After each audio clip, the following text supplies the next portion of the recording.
Koichi Nishi marries Yoshiko, the daughter of the vice president of a scandal-laden corporation, Iwabuchi. When the wedding, an event surrounded by suspicions and rumours about Nishi's intentions behind the marriage, such as if he's simply trying to climb the corporate ladder, is disrupted by the arrival of a cake which takes the appearance of the corporation's headquarters, a single rose planted within one of its windows, a window in which the employee, Furuya, supposedly jumped from. The scandal and cover-up becomes the elephant in the room. Nishi's plan against his father-in-law, Iwabuchi, has begun to sow the seeds of fear amongst the corporate executives and middlemen, as Nishi seeks vengeance for the death of his father, Furuya. This is Akira Kurosawa's The Bad Sleep Well, a loose modernised adaptation of Shakespeare's Hamlet, starring Toshiro Mifune as Koichi Nishi, continuing the highly influential collaboration between legendary actor and director, clearly demonstrating their versatility. The Bad Sleep Well presents a morality tale that blurs the binary of good versus evil, especially when Nishi's plans for revenge aren't without innocent victims, becoming emotional collateral damage, presenting a narrative of righteousness as tragically doomed. The Bad Sleep Well builds a tale of corporate greed and corruption on a foundation of Shakespeare's classic tragedy Hamlet, illustrating Kurosawa's penchant for morality tales, as well as his fondness for literary inspirations. Writing for Criterion, Chuck Stevens compares Kurosawa's Shakespeare adaptations, highlighting the drastic difference in The Bad Sleep Well, stating that, frequently pigeonholed, with the Macbeth-like Throne of Blood and the Lear-tilted Ran as another of Kurosawa's Shakespeare adaptations, The Bad Sleep Well certainly borrows once again from The Bard, though it remains distinctly disparate from those costume drama cousins by donning conspicuously contemporary garb. Due to The Bad Sleep Well's contemporary setting, costume design, and modern concerns of white-collar crime and corporate corruption, it would be easy to understand that The Bad Sleep Well could be viewed as separate from Shakespeare's Hamlet, especially for viewers unfamiliar with Shakespeare's tragedies.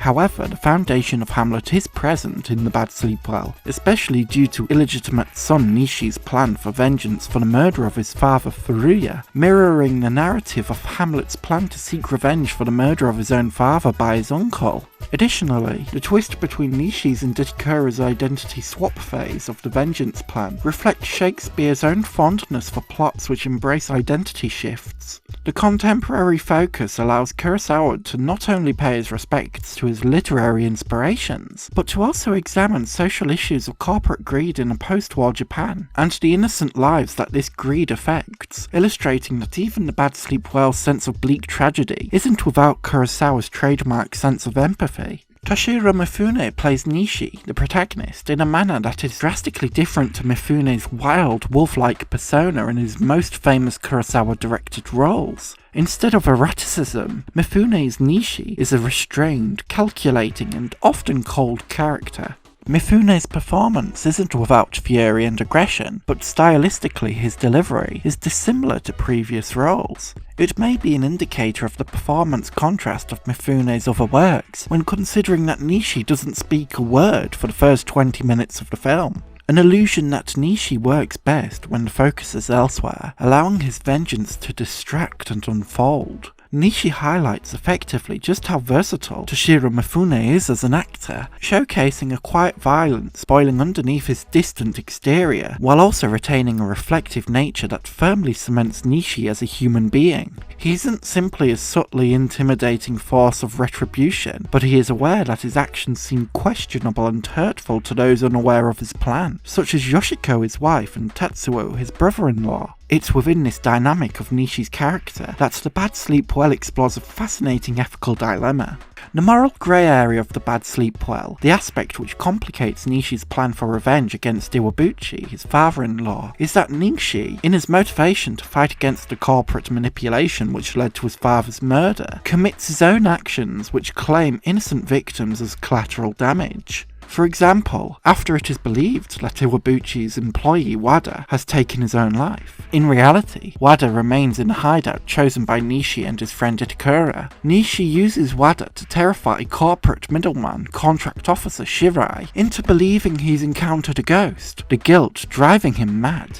This action, while moving Nishi's plan forward, has a clearly negative emotional impact on Shirai's family, his wife and daughter distressed at the mental decline of Shirai. On top of this, the more focused Nishi becomes on his plan for vengeance, the lonelier his wife becomes, and the question arises regarding whether the marriage was a sham, and is it truly necessary to bring an innocent person such as Yoshiko so close into this plan of revenge? Elaborating on this moral quandary further into his essay, Chuck Stevens wrote that, "The moral question at the heart of the film is this: do Nishi's ends, exposing the evil that company men do, justify his means? Is this merciless exploitation of Iwabuchi's daughter, the haplessly handicapped Yoshiko, warranted to avenge his father's death and strike a blow against institutionalized corruption?" Shatteringly, the film admits no solutions, climaxing only in Nishi's ultimate admission of failure. "I guess I don't hate them enough," and in this, it remains the most bleakly modern of Kurosawa's black and white shadow plays, a pulverizing vortex of midnight phone calls and off-screen murders that ultimately swallows the valorous and smothers the innocent, while forever masking the faces of the mighty and the malign.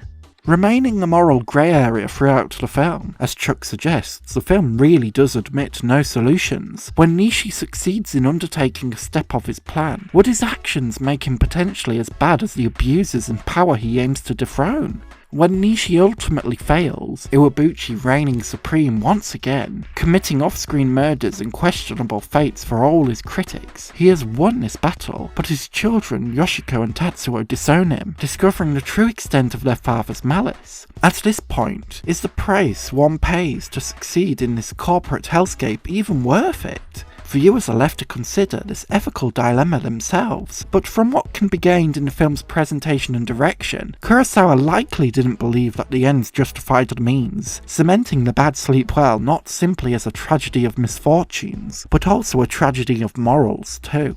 In conclusion, Akira Kurosawa's The Bad Sleep Well is one of the director's most fascinating examples of moral play, as the ever-versatile and magnetic Toshiro Mifune demonstrates a complex ethical dilemma with mastery, unpredictable and often without clear-cut answers expected of the conventions of crime dramas, unveiling significant twists and deaths off-screen. The Bad Sleep Well is certainly one of Kurosawa's more consciously complicated films. A special thank you to my incredible tier Patreon supporter Gil, and my super tier Patreon supporters Constantine Bombelli and Jamie.